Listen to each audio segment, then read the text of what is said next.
Julian's POV. Tama si Julian. Hayaan mo muna si Peter na makapagpahinga, no? Puro tayo mga babae at awkward sa kanya na isasama natin siya. Mabuti sana kung nandito si Clarence at ayos lang na isama mo si Peter. Pero wala siya eh. May importante siyang meeting ngayon sa opisina. Natatawa namang sagot ni Vanessa. Sabay pa naming narinig ang marahas na pagbuntong hininga ni Carmina bago tumango. Halatang masama pa rin ang loob pero hindi na namin pinansin pa. Sanay na kami sa ugali niya, no? Ingatan niyong misis ko ha. Buntis yan at tawagan niyo ko kagad kung tapos na ang bonding niyo. Paalam naman ni Peter sa amin. Sabay naman kaming tumango ni Vanessa. Don't worry Peter, kami nang bahala sa kanya. Pag-aari ng Velasco Empire ang mall na ito, kaya safe kami dito. Isa pa, may mga tauhan na inutusan si Clarence na bantayan kami, kaya ipagpalagay mong kalooban mo, sagot ni Vanessa. Kaagad namang tumango si Peter at hinalikan pa nito sa labi ang asawa bago kami iniwanan. So, saan tayo ngayon? Kaagad na tanong ni Carmina. Kaagad naman kaming napatingin kay Vanessa. Birthday ni Grandmama Frida next month. Gusto ko munang tumingin na pwedeng iregalo sa kanya. Sagot naman ni Vanessa. Kaagad naman kami nagkatinginan ni Carmina. Mukhang pareho kami ng muntik na makalimutan ang birthday ni Grandmama. Buti na lang pinaalala ni Vanessa. Sa dami na nangyari sa buhay ko, nawala sa isip ko na malapit na palang kaarawan ni Grandma. Hindi naman required magregalo pero iba pa rin ang may maiaabot na regalo sa mabait at mapagmahal naming abuela. Oo nga pala no, buti pinaalala mo. Sige, hanap tayo ng shop. Unahin na muna natin ang regalo ni Grandma bago tayo magliwaliw. Sagot ni Carmina at nag-umpisa na kaming humakbang para maghanap ng shop na pwedeng puntahan para makapamili na pwedeng iregalo. Isisingit ko na din siguro ang pagsashopping ko para makarami din ako. Oh my God! Nakikita mo bang nakikita ko? Nagulat pa ako na biglang huminto sa paglalakad si Vanessa habang seryosong nakatitig sa isang shop sabay may tinuro. Kunot noo kong nasundan ng tingin ng tinuturo niya at kaagad na sumalubog sa paningin kong isang tao na hindi ko inaasahang makikita sa lugar na to. Walang iba kung hindi si Karil, ang kabit ni Demetrio na abala sa kakasukat ng high heels sa isang katapat na store. Hay! Sobrang liit talaga ng mundo. Akalain mo yun? Nakita ko na naman ang babaeng umagaw kay Demetrio sa akin. Akala ko ba buntis ang bruha na yan? Bakit high heels ang gustong bilihin? Tanong naman ni Carmina. Kaagad naman ako napaisip, ano nga bang gagawin ni Karil sa mga high heels na sinusukat niya ngayon? Naiinis kong pinapanood si Karil habang aligaga namang pinagsisilbihan ng staff. Kung ano-anong design kasang hinihingi nito, kaya ang ending, tambak ng iba't ibang design ng sandal sa harap niya at lahat iyon mukhang rejected sa panlasa ng malanding si Karil. Hindi ko na tuloy napigilan ang sarili ko na lapitan to. Wow! Hindi ko akalain na mapili ka pala pagdating sa mga bagay-bagay. Pero nagawa mong pumatol sa lalaking may asawa na. Kaagad kong bigkas habang naglalakad palapit sa kanya. Kinuha ko ang isang sandals na nakadisplay at kunwari, kinikilatis yun sabay sulyap kay Karil na noon ay masama na nakatitig sa akin. Parang gusto kong matawa sa itsura ngayon ni Karil. Halos lumuwang mga mata nito sa sobrang galit sa akin habang mahigpit ang pagkakahawak niya sa high heels na isusukat niya na naman sana. What? Galit ka? Nanginis kong tanong sa kanya. Padabog na binitawan nito ang kanyang hawak habang hindi inaalis ang pagkakatitig sa akin. Bakit ba napaka-bitter mo? Hindi mo pa rin ba matanggap na akong pinili ni Demetrio? Maanghang na sagot nito.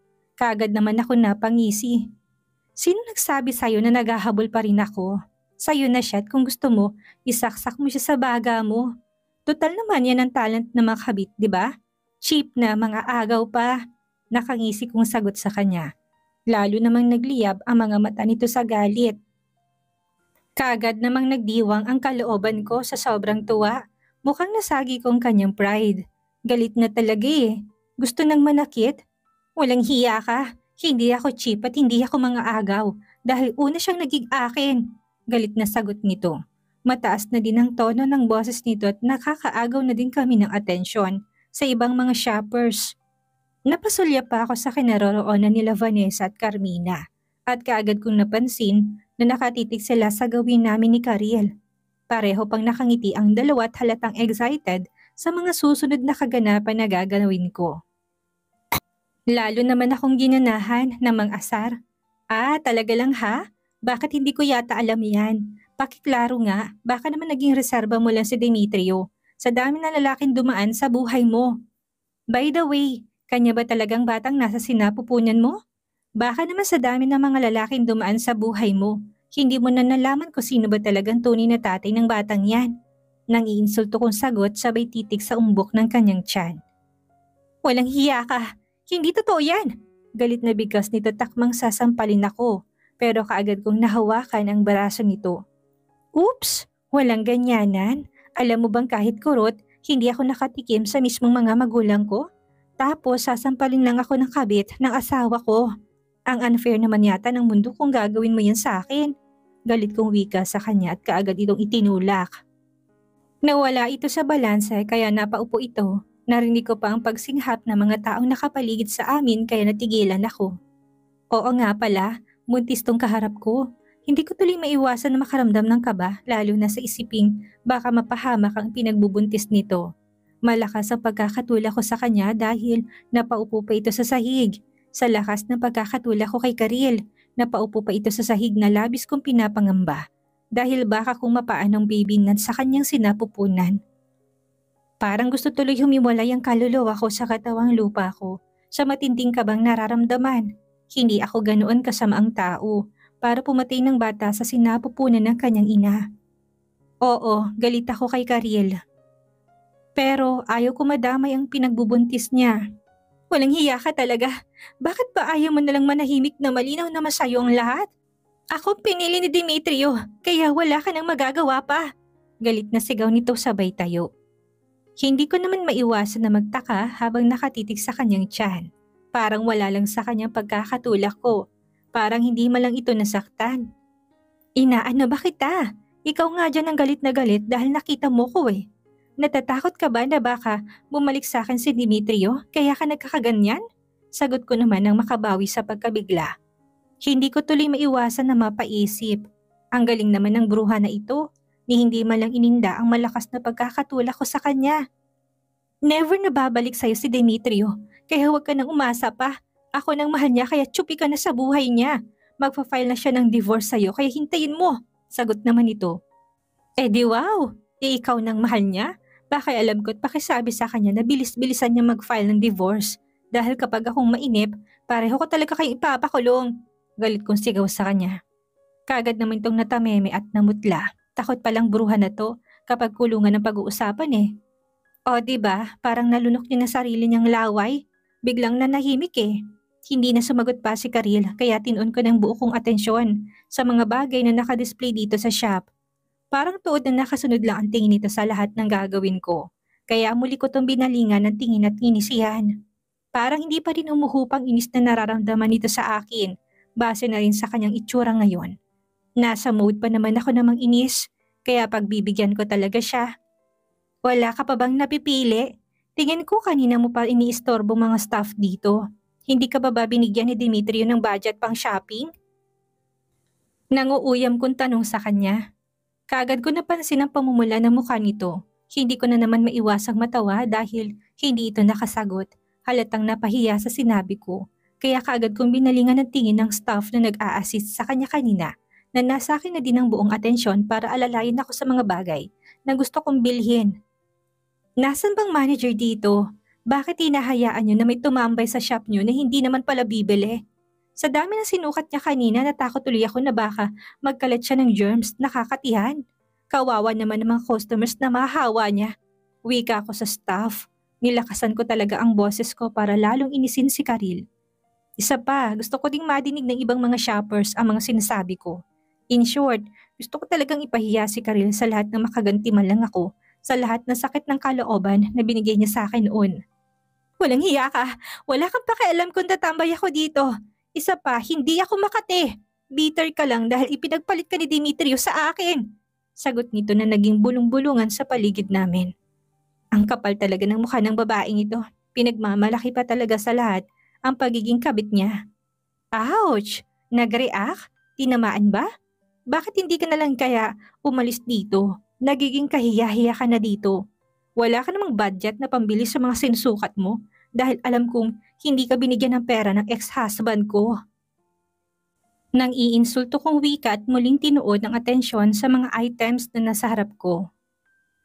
Pero kaagad kong naramdaman ang malakas na paghablot ni Karil sa buhok ko na kaagad ko namang ikinasigaw dahil sa sakit. Lintik ng babaeng to? Nagawa pa talaga akong sabunutan? Sinabi nang wag na wag niyang idantay sa akin ang marumi niyang mga kamay eh. Leche talaga. Ang sakit ng anit ko. Gusto pa yata akong kalbuhin ng babaeng ito eh.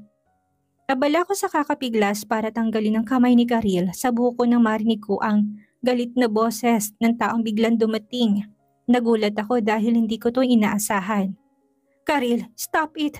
Anong ginagawa mo kay Julian? Motoridad ang boses na wika ni Demetrio. Kahit sino sigurong makakarinig ay kakabahan dahil sa galit nitong boses. Kaagad ko namang naramdaman ang pagbitaw sa buhok ko ni Karil kaya kaagad ako nakahinga ng maluwag. Akala ko talaga makakalbo na ako eh. Nasaan na ba yung mga kasama ko ni hindi man lang sila nagtangkang tulungan ako? Demetrio, kasalanan niya. Masyado niya akong pinahiya kaya hindi ko na napigilan ang sarili ko. Siyang naunat gumanti lang ako, sagot naman ni Karil. Pero hindi yun pinansin ni Demetrio. Bagkus kaagad kong naramdaman ang paghawak nito sa magkabilaan kong balikat at nag-alala kong tinitigan sa muka. Ayos ka lang? Nasaktan ka ba? Tanong nito sa nag-aalalang boses. Hindi naman ako nakaimik. Hindi ko inaasahan ang mga ganitong klaseng eksena. Ako talagang una niyang pinagtuunan ng pansin, instead ang kabit niya. Parang biglang nablangkong utak ko dahil sa ginawa ni Demetrio. Paano ba naman kasi kita kong sobrang pag-aalala sa mga mata niya habang nakatitig sa akin. Tunay kaya itong pinapakita niya sa akin ngayon or baka naman pakitang tao lang dahil na-realize niya kung gaano kalaki ang kanyang kasalanang nagawa sa akin. Gayon pa man wala talaga akong balak na makipagbati sa kanya. Graduate na ako sa pagiging martir at ayaw ko nang balikan yun. Mahirap para sa akin na makalimutan lahat ng mga pagkakamaling ginawa niya. Akala ko talaga siya ng forever ko. Pero nagkamali ako. Isang pangarap na lang talaga sa akin ang bumuo ng masaya at kompletong pamilya. Namatay ang magiging pangalawang anak namin dahil tinalikuran niya ako at ipinagpalit niya ako sa babaeng kung makatingin sa akin ngayon, akala mo ipapatay ng tao dahil sa selos. Bakit ba kasi may pahawak-hawak pa itong si Demetrio? Pagkatapos niyang makipaglampungan na makiilang ulit sa Karil na to, may gana pa talaga siyang hawakan ako ng ganito sa magkabilang balikat. Bitawan mo nga ako! Paasik kong wika kay Demetrio na makabawi ako sa pagkabigla. Leche namang pamamasyal na to. Hindi ba pwedeng mag-enjoy kahit minsan lang sa pamamasyal? Bakit ba napakaliit ng mundo para sa amin tatlo? Mabuti pa siguro magpakaburo na lang ako sa farm. Feeling ko mas tahimik ang buhay ko doon kumpara dito sa Metro Manila. Julian, huwag mo naman sanang masamain ang tanong ko sa'yo. Nag-aalala ko na baka nasaktan ka. Sagot naman ito sa akin habang bakas pa rin ang pag-alala sa kanyang mga mata habang masuyong nakatitig sa akin. Sa itsura ngayon ni Demetrio, parang wala siyang nakikitang ibang tao kung hindi ako lang. Kung hindi lang ito nakagawa ng malaking pagkakasala sa akin, baka kanina pa ako namilipit sa kilig. Kaya lang wala ni, wala nang lugar sa akin ang kilig-kilig na yan. Dahil para sa akin ang kapalit ng kilig ay walang hanggang pagdurusa. Pakialam mo ba kung nasaktan ako? Noon pa man wala ka nang pakialam sa akin, di ba? Bakit parang biglang nagbagong ihip ng hangin? Huwag mong sabihin na nakokonsensya ka na sa lahat ng mga pinagagagawa mo dahil hindi ako maniniwala. Galit kong sagot sa kanya. Kaagad naman itong natigilan.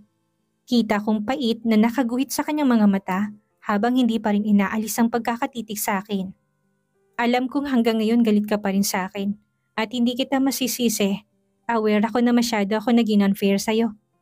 Sana mapatawad mo ko, Julian, at bigyan mo ko ng chance na makausap ka ng masinsinan. Yung tayo lang dalawa, sagot nito. Buong lakas ko tong tinulak kaya nabitawan niya ako. Kaagad naman akong matras palayo sa kanya. No need. Wala nang dahilan pa para mag-usap tayo. Simula nang iniwanan kita, tinapos ko na din kung ano man ang ugnayan natin. Paasik kong sagot sa kanya. Lalong gumuhit ang sakit sa mga mata nito habang pagkatitig sa akin. Kaagad naman ako napabuntong hiningat akmang tatalikuran ko na to nang biglaan niya akong hawakan sa kamay. Nagulat ako pero kaagad akong napapiksi para mabitawan niya pero mas malakas sa akin si Demetrio. Mahigpit ang pagkakahawak nito sa akin at mukhang wala itong balak na pakawalan ako. Sa kabila ng mga nangyari, alam ko malaki pa rin ang epekto ni Demetrio sa buong pagkatao. Patunay na ditong bigla ang pagkabog ng dibdib ko sa simpleng paghahawak niya sa kamay ko. Para tuloy akong napapaso at malakas na muling hinila ang kamay ko para lang mabitawan niya. Nakakailang na din kasi ang malakas na pagkabog ng dibdib ko. Demetrio, paano naman ako? Muli akong nagising sa katotohanan na biglang nagsalita si Karil. Oo nga pala, saglit ko nakalimutan na nasa harap pala namin si Karil at kanina pa yata nagsaselos sa mga palitan namin ng salita ni Demetrio. Anong paano ka? Karil, hindi ba't sinabi ko na sa'yo na bawal kang lumabas ng bahay? Ano ito? Anong ginagawa mo dito sa mall? Nainis naman na sagot ni Demetrio sa kanya. Sabay pisil sa palad ko na hanggang ngayon mahigpit pa rin ang pagkakahawak niya. Wala sa sariling napatitig ako kay Demetrio para sabihin sa kanya na bitawan niya ng kamay ko. Pero nasa kay Karil ng buo niyang atensyon. Hindi ko tuloy maiwasang mapasimangot. Demetrio naman, don't tell me na siya pa rin nakakampihan mo gayong siyang nauna. Pinahiya niya ako sa maraming tao kaya na-trigger ang galit ko. Wala akong kasalanan. Naiiyak na namang sabi ni Karil. Hindi ko na maiwasang mapaismid. Feeling ko talaga nagdadrama na to eh. Gusto niya sigurong siyang kampihan ni Demetrio. Well, wala naman akong pakialam doon. Magsama sila hanggat gusto nila. Kaya lang bakit ganito? Bakit ayaw niya pa rin akong bitawan? Alangan naman na ikaw ang kakampihan, gayong kabit ka. Nakalabi ko namang sagot kay Karil. Kaagad namang napabaling ang tingin nito sa akin kung kanina naiiyak na ito sa isang iglap lang. Biglang nagbagong ekspresyon ng kanyang muka. Nalilisik ng kanyang mga matang tumitig sa akin. At kung wala lang siguro si Demetrio, baka sinugod na naman ako. Karil, how many times I told you na iwasan mo si Julian? Anong ginagawa mo? Galit na wika ni Demetrio sa kabit niya. Napansin niya marahil ang galit sa mga mata ng kanyang kabit habang nakatitig sa akin. Lihim naman na nagdiwang ang kalooban ko. Tunay man or hindi ang pag-aalala na ipinakita ni Demetrio sa akin.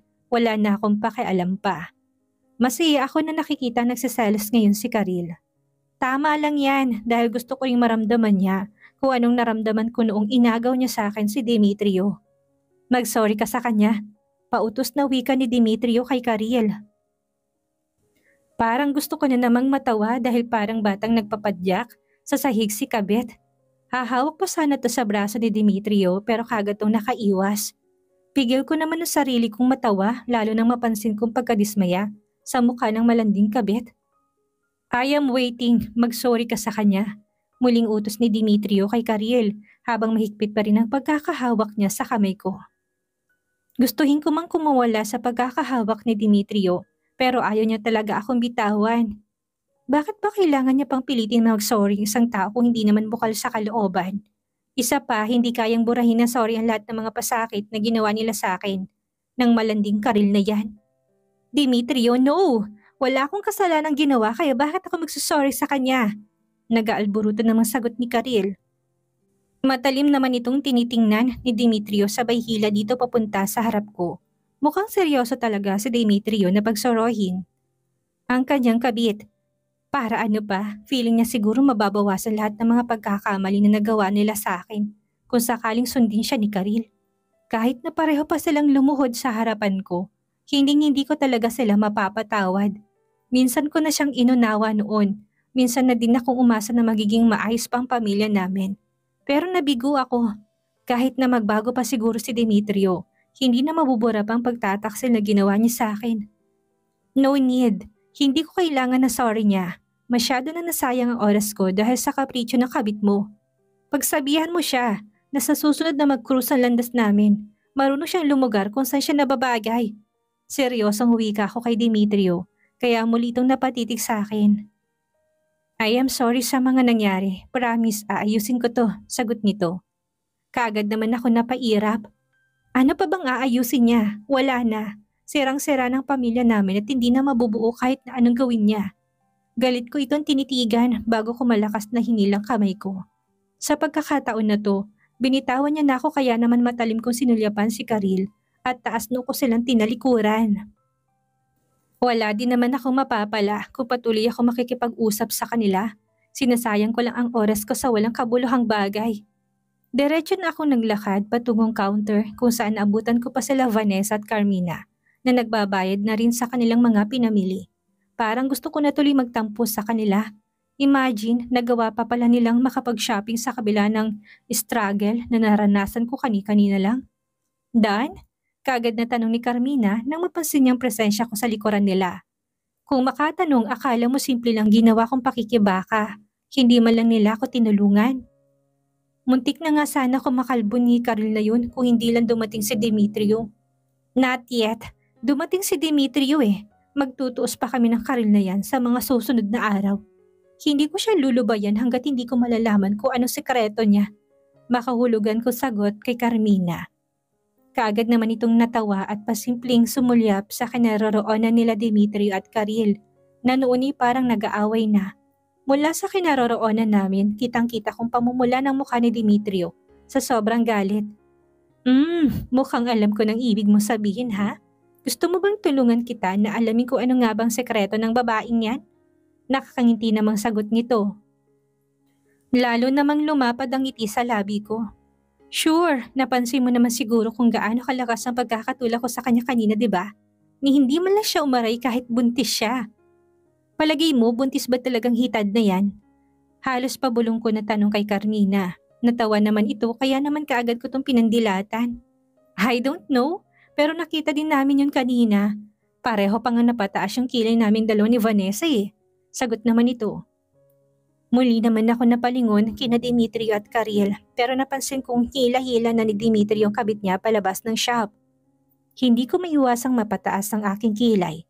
Tama lang na umalis na silang dalawa dahil masyado nang masakit sa mga mata kong presensya nila. Hindi ko na muna sinagot pang sinabi ni Carmina. Hahaba lang ang usapan at hanggat maaari, ayaw ko na munang pag-usapan namin ang tungkol sa bagay na to. Masyadong sensitive. At baka may ibang makarinig sa amin. Pagkatapos magbayad nila Carmina at Vanessa, ako naman ang inistima ng cashier. Nang lumabas na ang total na babayaran ko, kaagad kong hinugot sa bag kong wallet at takmang kukunin ko ng debit card ko. Isang kamay ang kaagad kong napansin na nag-abot ng card sa cashier. Nang lingunin ko to, nagulat pa ako dahil nasa tabi ko na pala si Demetrio nang hindi ko napapansin. Saglit pa ako nagtaka dahil napansin ko pang hila-hila niya kanina. Palabas ng shop si Karil, tapos nandito na kagad siya sa tabi ko. Ang bilis naman niya nakabalik. Ako na magbabayad sa mga pinamili mo. Seryosong wika nito sa akin, kaagad namang napataas ang aking kilay at inagaw sa cashier ang card na inaabot niya. Hindi ako papayag na siyang magbabayad sa lahat ng mga pinamili ko. Kaya kong bayaran lahat ng gusto kong bilhin. No need, kayang-kaya kong bayaran lahat ng mga pinamili ko. Hindi ko kailangan ng pera mo. Sagot ko kay Demetrio at kaagad kong inabot sa cashier na sarili kong debit card. Julian, bakit ba napakahirap mong pakiusapan? I am your husband at responsibilidad kong ibigay sa'yo lahat ng mga pangangailangan mo. Seryosong wika nito. Peki naman ako natawa habang binabalik ko sa kanya ang card na ibinigay niya kanina sa cashier. Asawa? Ang bilis mo namang nakalimot. Hindi ba't naghiwalay na tayo? Nainis kong sagot. Sino nagsabi sa'yong hiwalay na tayo? Bakit? Pumayag ba ako? Sagot nito. Kaagad naman akong natameme. Ano kaya ang lihim ni Karil na gustong malaman ni Julian? Ano ang gagawin ni Demetrio para muling mabawi ang puso ng asawa? Yan ang ating aalamin sa susunod nating kabanata.